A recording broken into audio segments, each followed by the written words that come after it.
For when women are the advisers, the lords of creation don't take the advice till they have persuaded themselves that it is just what they intended to do. Then they act upon it, and, if it succeeds, they give the weaker vessel half the credit of it. If it fails, they generously give her the whole. Laurie went back to his grandfather, and was so dutifully devoted for several weeks that the old gentleman declared the climate of Nice had improved him wonderfully, and he had better try it again. There was nothing the young gentleman would have liked better, but elephants could not have dragged him back after the scolding he had received. Pride forbid, and whenever the longing grew very strong, he fortified his resolution by repeating the words that had made the deepest impression. "I despise you. Go and do something splendid that will make her love you."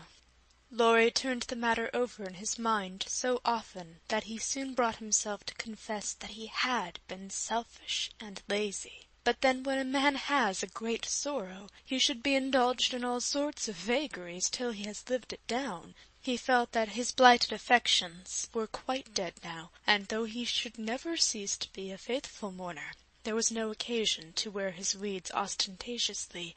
Jo wouldn't love him, but he might make her respect and admire him by doing something which should prove that a girl's no had not spoiled his life. He had always meant to do something, and Amy's advice was quite unnecessary. He had only been waiting till the aforesaid blighted affections were decently interred. That being done, he felt that he was ready to hide his stricken heart, and still toil on. As Goethe, when he had a joy or a grief, put it into a song, so Laurie resolved to embalm his love-sorrow in music, and to compose a requiem which should harrow up Jo's soul, and melt the heart of every hearer. Therefore, the next time the old gentleman found him getting restless and moody, and ordered him off, he went to Vienna, where he had musical friends, and fell to work with the firm determination to distinguish himself. But whether the sorrow was too vast to be embodied in music, or music too ethereal to uplift a mortal woe, he soon discovered that the requiem was beyond him just at present. It was evident that his mind was not in working order yet, and his ideas needed clarifying, for often in the middle of a plaintive strain he would find himself humming a dancing tune that vividly recalled the Christmas ball at Nice, especially the stout Frenchman, and put an effectual stop to tragic composition for the time being. Then he tried an opera, for nothing seemed impossible in the beginning. But here again unforeseen difficulties beset him. He wanted Jo for his heroine, and called upon his memory to supply him with tender recollections and romantic visions of his love. But memory turned traitor, and as if possessed by the perverse spirit of the girl, would only recall Jo's oddities, faults, and freaks, would only show her in the most unsentimental aspects, beating mats with her head tied up in a bandana, barricading herself with a sofa pillow, or throwing cold water over his passion at la Gommitch. And an irresistible laugh spoiled the pensive picture he was endeavouring to paint. Jo wouldn't be put into the opera at any price, and he had to give her up with a "Bless that girl, what a torment she is!" and a clutch at his hair, as became a distracted composer. When he looked about him for another and a less intractable damsel to immortalize in melody, memory produced one with the most obliging readiness. This phantom wore many faces, but it always had golden hair, was enveloped in a diaphanous cloud, and floated airily before his mind's eye in a pleasing chaos of roses, peacocks, white ponies, and blue ribbons. He did not give the complacent wraith any name, but he took her for his heroine, and grew quite fond of her, as well he might, for he gifted her with every gift and grace under the sun, and escorted her unscathed through trials which would have annihilated any mortal woman. Thanks to this inspiration, he got on swimmingly for a time, but gradually the work lost its charm, and he forgot to compose, while he sat musing, pen in hand, or roamed about the gay city to get some new ideas and refresh his mind, which seemed to be in a somewhat unsettled state that winter. He did not do much, but he thought a great deal, and was conscious of a change of some sort going on in spite of himself. It's genius simmering, perhaps. I'll let it simmer, and see what comes of it," he said, with a secret suspicion all the while that it wasn't genius, but something far more common. Whatever it was, it simmered to some purpose, for he grew more and more discontented with his desultory life, began to long for some real and earnest work to go at, body and soul, and finally came to the wise conclusion that everyone who loved music was not a composer. Returning from one of Mozart's grand operas, splendidly performed at the Royal Theatre, he looked over his own, played a few of the best parts, sat staring at the busts of Mendelssohn, Beethoven, and Bach, who stared benignly back again. Then suddenly he tore up his music sheets, one by one, and as the last fluttered out of his hand, he said soberly to himself, "She is right.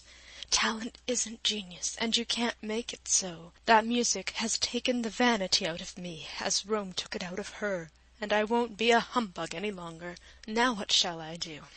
That seemed a hard question to answer, and Laurie began to wish he had to work for his daily bread. Now, if ever, occurred an eligible opportunity for "going to the devil," as he once forcibly expressed it, for he had plenty of money and nothing to do. And Satan is proverbially fond of providing employment for full and idle hands. The poor fellow had temptations enough from without and from within, but he withstood them pretty well, for much as he valued liberty, he valued good faith and confidence more. So his promise to his grandfather, and his desire to be able to look honestly into the eyes of the woman who loved him, and say, "All's well," kept him safe and steady.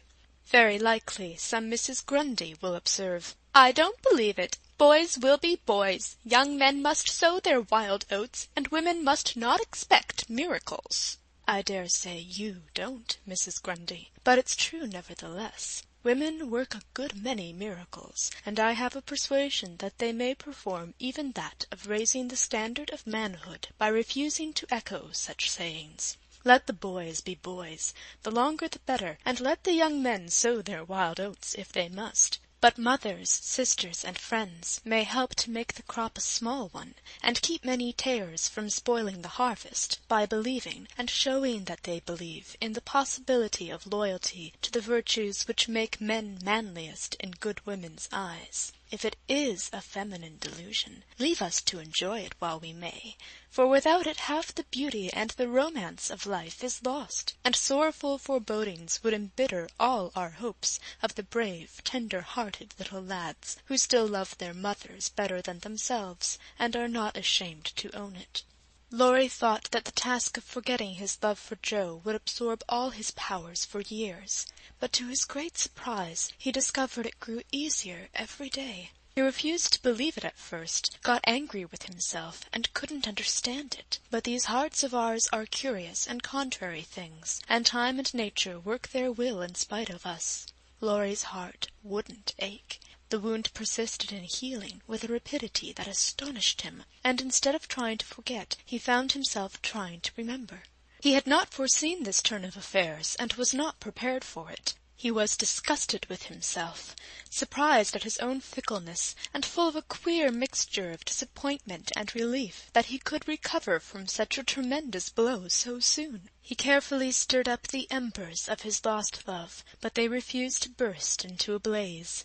There was only a comfortable glow that warmed and did him good without putting him into a fever, and he was reluctantly obliged to confess that the boyish passion was slowly subsiding into a more tranquil sentiment, very tender, a little sad and resentful still, but that was sure to pass away in time, leaving a brotherly affection which would last unbroken to the end. As the word brotherly passed through his mind in one of his reveries, he smiled, and glanced up at the picture of Mozart that was before him. Well, he was a great man, and when he couldn't have one sister, he took the other, and was happy. Laurie did not utter the words, but he thought them, and the next instant kissed the little old ring, saying to himself, "No, I won't. I haven't forgotten. I never can. I'll try again, and if that fails, why, then—" Leaving his sentence unfinished, he seized pen and paper and wrote to Jo, telling her that he could not settle to anything while there was the least hope of her changing her mind. Couldn't she, wouldn't she, and let him come home and be happy? While waiting for an answer he did nothing, but he did it energetically, for he was in a fever of impatience. It came at last, and settled his mind effectually on one point, for Joe decidedly couldn't, and wouldn't. She was wrapped up in Beth, and never wished to hear the word love again. Then she begged him to be happy with somebody else, but always keep a little corner of his heart for his loving sister, Joe. In a postscript she desired him not to tell Amy that Beth was worse. She was coming home in the spring, and there was no need of saddening the remainder of her stay. That would be time enough, please God. But Laurie must write to her often, and not let her feel lonely, homesick, or anxious. So I will at once. Poor little girl. It will be a sad going home for her, I'm afraid. And Laurie opened his desk, as if writing to Amy had been the proper conclusion of the sentence left unfinished some weeks before. But he did not write the letter that day, for as he rummaged out his best paper, he came across something which changed his purpose. Tumbling about in one part of the desk among bills, passports, and business documents of various kinds were several of Joe's letters, and in another compartment were 3 notes from Amy, carefully tied up with one of her blue ribbons, and sweetly suggestive of the little dead roses put away inside.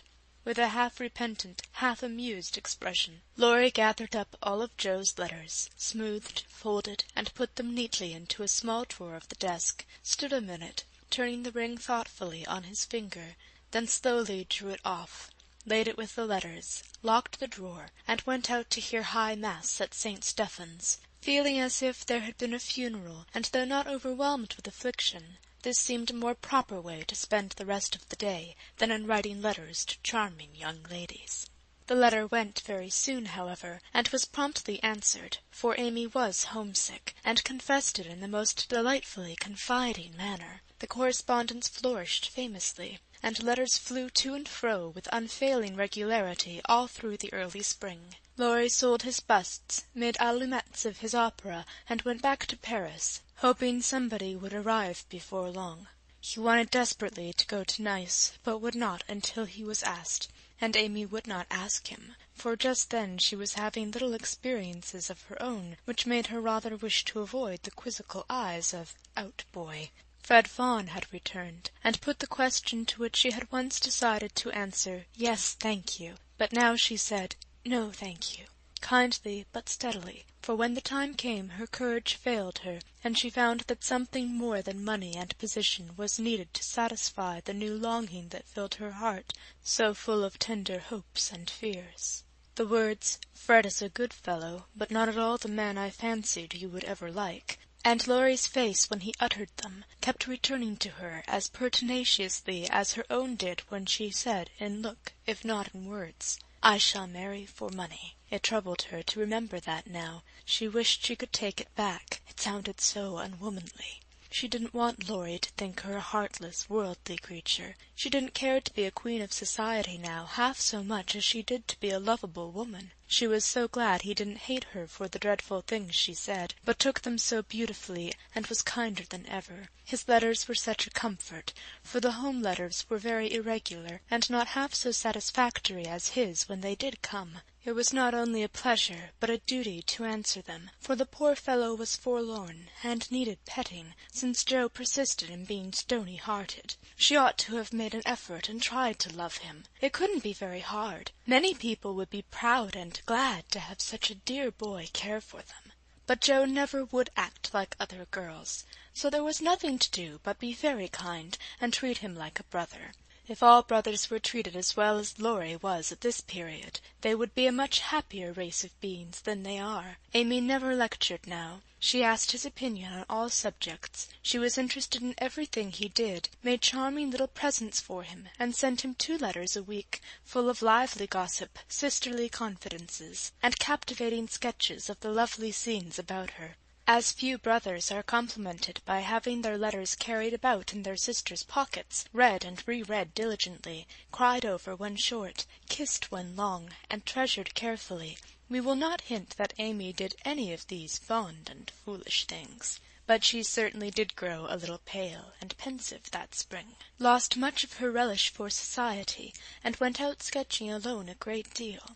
She never had much to show when she came home, but was studying nature, I dare say, while she sat for hours, with her hands folded, on the terrace of Valrosa, or absently sketched any fancy that occurred to her, a stalwart knight carved on a tomb, a young man asleep in the grass with his hat over his eyes, or a curly-haired girl in gorgeous array, promenading down a ballroom on the arm of a tall gentleman, both faces being left a blur according to the last fashion in art, which was safe but not altogether satisfactory. Her aunt thought that she regretted her answer to Fred, and finding denials useless and explanations impossible, Amy left her to think what she liked, taking care that Laurie should know that Fred had gone to Egypt. That was all, but he understood it, as he said to himself, with a venerable air, "I was sure she would think better of it. Poor old fellow! I've been through it all, and I can sympathize." With that he heaved a great sigh, and then, as if he had discharged his duty to the past, put his feet up on the sofa, and enjoyed Amy's letter luxuriously. While these changes were going on abroad, trouble had come at home, but the letter telling that Beth was failing never reached Amy, and when the next found her at Vevey, for the heat had driven them from Nice in May, and they had travelled slowly to Switzerland, by way of Genoa and the Italian lakes, she bore it very well, and quietly submitted to the family decree that she should not shorten her visit, for since it was too late to say good-bye to Beth, she had better stay, and let absence soften her sorrow. But her heart was very heavy. She longed to be at home, and every day looked wistfully across the lake, waiting for Laurie to come and comfort her. He did come very soon, for the same mail brought letters to them both, but he was in Germany, and it took some days to reach him. The moment he read it, he packed his knapsack, bade adieu to his fellow pedestrians, and was off to keep his promise, with a full heart of joy and sorrow, hope and suspense. He knew Vevey well, and as soon as the boat touched the little quay, he hurried along the shore to La Tour, where the Carols were living en pension. The garçon was in despair that the whole family had gone to take a promenade on the lake. But no, the blonde mademoiselle might be in the chateau garden. If Monsieur would give himself the pain of sitting down, a flash of time should present her. But Monsieur could not wait even a flash of time, and in the middle of the speech departed to find Mademoiselle himself. A pleasant old garden on the borders of the lovely lake, with chestnuts rustling overhead, ivy climbing everywhere, and the black shadow of the tower falling far across the sunny water. At one corner of the wide, low wall was a seat, and here Amy often came to read or work, or console herself with the beauty all about her. She was sitting here that day, leaning her head on her hand, with a homesick heart and heavy eyes, thinking of Beth, and wondering why Laurie did not come. She did not hear him cross the courtyard beyond, nor see him pause in the archway that led from the subterranean path into the garden. He stood a minute looking at her with new eyes, seeing what no one had ever seen before, the tender side of Amy's character. Everything about her mutely suggested love and sorrow, the blotted letters in her lap, the black ribbon that tied up her hair, the womanly pain and patience in her face. Even the little ebony cross at her throat seemed pathetic to Laurie, for he had given it to her, and she wore it as her only ornament. If he had any doubts about the reception she would give him, they were set at rest the minute she looked up and saw him, for dropping everything, she ran to him, exclaiming in a tone of unmistakable love and longing, "Oh, Laurie, Laurie, I knew you'd come to me." I think everything was said and settled then, for as they stood together quite silent for a moment, with the dark head bent down protectingly over the light one, Amy felt that no one could comfort and sustain her so well as Laurie, and Laurie decided that Amy was the only woman in the world who could fill Joe's place and make him happy. He did not tell her so, but she was not disappointed, for both felt the truth, were satisfied, and gladly left the rest to silence. In a minute Amy went back to her place, and while she dried her tears, Laurie gathered up the scattered papers, finding in the sight of sundry well-worn letters and suggestive sketches good omens for the future. As he sat down beside her, Amy felt shy again, and turned rosy red at the recollection of her impulsive greeting. "I couldn't help it. I felt so lonely and sad, and was so very glad to see you. It was such a surprise to look up and find you, just as I was beginning to fear you wouldn't come," she said. trying in vain to speak quite naturally. "I came the minute I heard. I wish I could say something to comfort you for the loss of dear little Beth, but I can only feel, and—" He could not get any further, for she too turned bashful all of a sudden, and did not quite know what to say.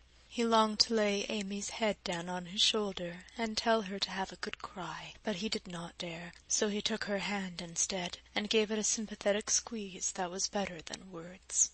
"You needn't say anything. This comforts me," she said softly. "Beth is well and happy, and I mustn't wish her back. But I dread the going home, much as I long to see them all. We won't talk about it now, for it makes me cry, and I want to enjoy you while you stay. You needn't go right back, need you?" "Not if you want me, dear." "I do, so much. Aunt and Flo are very kind, but you seem like one of the family, and it would be so comfortable to have you for a little while." Amy spoke and looked so like a homesick child whose heart was full that Laurie forgot his bashfulness all at once, and gave her just what she wanted, the petting she was used to, and the cheerful conversation she needed. "Poor little soul, you look as if you'd grieved yourself half sick. I'm going to take care of you, so don't cry any more, but come and walk about with me. The wind is too chilly for you to sit still," he said in the half-caressing, half-commanding way that Amy liked, as he tied on her hat, drew her arm through his, and began to pace up and down the sunny walk under the new-leaved chestnuts. He felt more at ease upon his legs, and Amy found it pleasant to have a strong arm to lean upon, a familiar face to smile at her, and a kind voice to talk delightfully for her alone. The quaint old garden had sheltered many pairs of lovers, and seemed expressly made for them, so sunny and secluded was it, with nothing but the tower to overlook them, and the wide lake to carry away the echo of their words as it rippled by below. For an hour this new pair walked and talked, or rested on the wall, enjoying the sweet influences which gave such a charm to time and place. And when an unromantic dinner bell warned them away, Amy felt as if she left her burden of loneliness and sorrow behind her in the chateau garden. The moment Mrs. Carroll saw the girl's altered face, she was illuminated with a new idea, and exclaimed to herself, "Now I understand it all. The child has been pining for young Lawrence. Bless my heart, I never thought of such a thing." With praiseworthy discretion, the good lady said nothing, and betrayed no sign of enlightenment, but cordially urged Laurie to stay, and begged Amy to enjoy his society, for it would do her more good than so much solitude. Amy was a model of docility, and as her aunt was a good deal occupied with Flo, she was left to entertain her friend, and did it with more than her usual success. At nice Laurie had lounged, and Amy had scolded. At Vevey, Laurie was never idle, but always walking, riding, boating, or studying in the most energetic manner, while Amy admired everything he did, and followed his example as far and as fast as she could. He said the change was owing to the climate, and she did not contradict him, being glad of a like excuse for her own recovered health and spirits.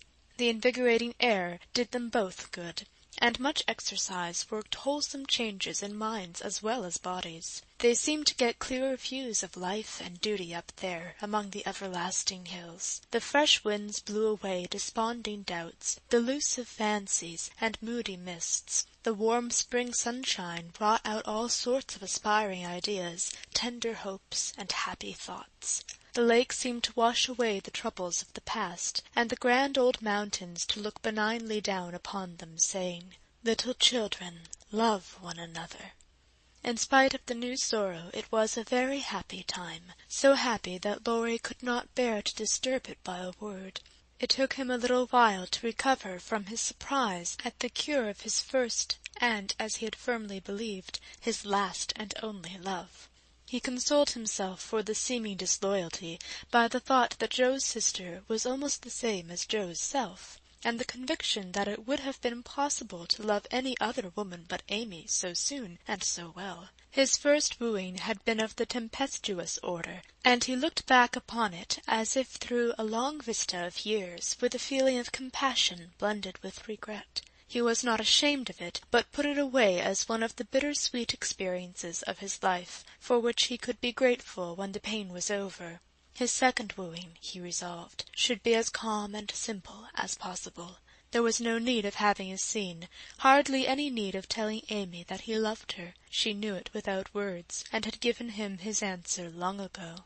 It all came about so naturally that no one could complain, and he knew that everybody would be pleased, even Joe. But when our first little passion has been crushed, we are apt to be wary and slow in making a second trial.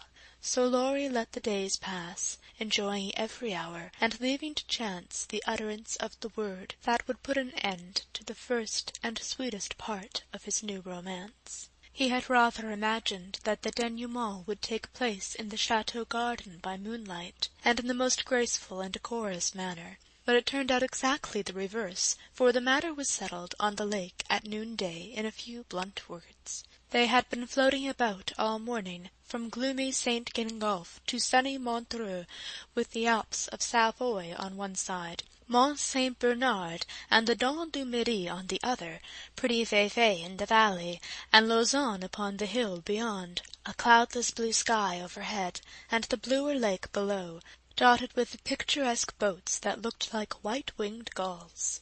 They had been talking of Bonavard as they glided past Chillon, and of Rousseau as they looked up at Clarens, where he wrote his Héloïse. Neither had read it, but they knew it was a love story, and each privately wondered if it was half as interesting as their own. Amy had been dabbling her hand in the water during the little pause that fell between them, and when she looked up, Laurie was leaning on his oars with an expression in his eyes that made her say hastily, merely for the sake of saying something, "You must be tired. Rest a little and let me row. It will do me good, for since you came I have been altogether lazy and luxurious." "I'm not tired, but you may take an oar if you like. There's room enough, though I have to sit nearly in the middle, else the boat won't trim," returned Laurie, as if he rather liked the arrangement. Feeling that she had not mended matters much, Amy took the offered third of a seat, shook her hair over her face, and accepted an oar. She rowed as well as she did many other things, and though she used both hands, and Laurie but one, the oars kept time, and the boat went smoothly through the water. "How well we pull together, don't we?" said Amy, who objected to silence just then. "So well that I wish we might always pull in the same boat. Will you, Amy?" Very tenderly. "Yes, Laurie," very low. Then they both stopped rowing, and unconsciously added a pretty little tableau of human love and happiness to the dissolving views reflected in the lake. End of chapter 18.